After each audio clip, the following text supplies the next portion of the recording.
तो बिहार में दूसरे चरण की वोटिंग हुई और दूसरे चरण में बिहार की पांचों सीट किशनगंज, कटिहार, पूर्णिया, भागलपुर और बांका में 58.58% मतदान हुआ है, जो कि 2019 के मुकाबले करीब 4% कम है।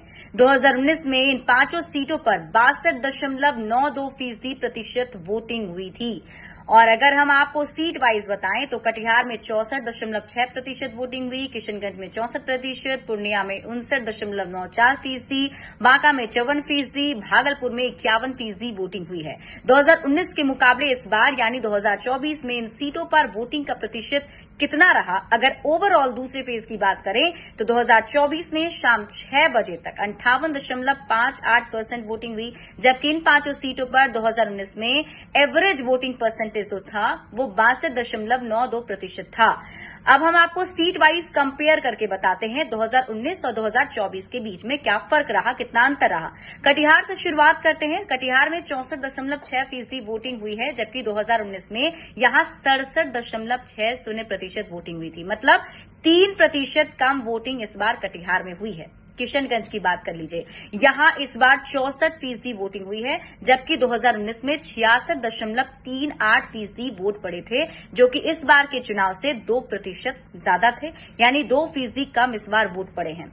पूर्णिया की बात करें तो पूर्णिया में इस बार 59.94% वोटिंग हुई है, जबकि 2019 में इसी पूर्णिया सीट पर 65.37% वोटिंग हुई थी, जो इस बार के चुनाव से करीब 5% ज्यादा है।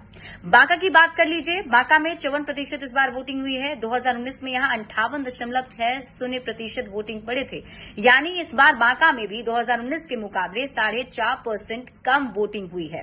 भागलपुर में 51% इस बार वोटिंग हुई, जबकि 2019 में इसी भागलपुर सीट पर 57.16% वोटिंग हुई थी। मतलब भागलपुर में 6 बजे तक वोटिंग के जो आंकड़े आए हैं वो 2019 के मुकाबले करीब 5.6% कम है। तो ऐसे में वोटिंग परसेंटेज काफी कम रहा।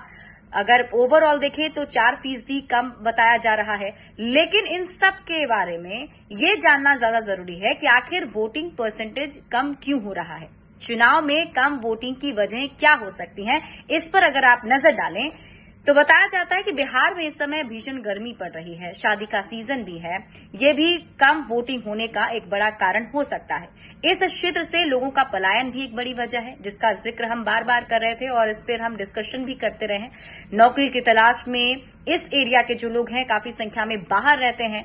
दूसरे फेज की ज्यादातर सीटों पर मुस्लिम मतदाता काफी ज्यादा संख्या में हैं और यहां पर वोटिंग परसेंटेज जो है कम रहने की वजह इन सब में से मानी जा रही है। 2019 में ज्यादा वोटिंग की वजह जो थी वो चुनाव से इन पहले पाकिस्तान पर हुआ एयर स्ट्राइक था। लोगों के बीच राष्ट्रवाद के नाम पर एक गजब का जोश देखने को मिल रहा था। एयर स्ट्राइक की वजह से पीएम मोदी की पॉपुलैरिटी काफी ज्यादा बढ़ गई थी। 2024 में अभी तक अगर आप देखें तो कोई ऐसा बड़ा मुद्दा देखने को नहीं मिल रहा है, तो हो सकता है कि ये भी इसके पीछे एक वजह रही हो, जिसकी वजह से इस बार के चुनाव में वोटिंग परसेंटेज जो है वो कम है। लेकिन साथ ही साथ बिहार में पलायन का एक बड़ा मुद्दा भी है कि अब घर में लोग रहेंगे ही नहीं तो फिर वोट करने के लिए जाएंगे कैसे। वैसे कम वोटिंग की और भी कई सारी वजहें जैसे हो सकती हैं, लोगों में वोटिंग को लेकर जागरूकता की कमी, अभाव हो, ऐसी वजह भी इसका प्रभाव उस पर डाल सकती है। हालांकि जो पहले चरण के मतदान हुए उससे इजाफा जरूर देखा जा रहा है दूसरे चरण के मतदान में, क्योंकि पहले चरण में भी कम वोटिंग हुए थे, जिसको लेकर जागरूकता फैलाया जा रहा था।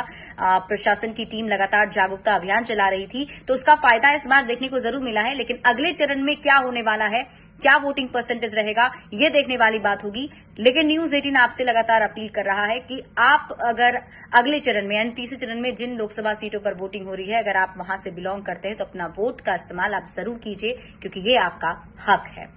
और अपडेट्स के लिए जुड़े रहिए न्यूज 18 बिहार झारखंड के साथ।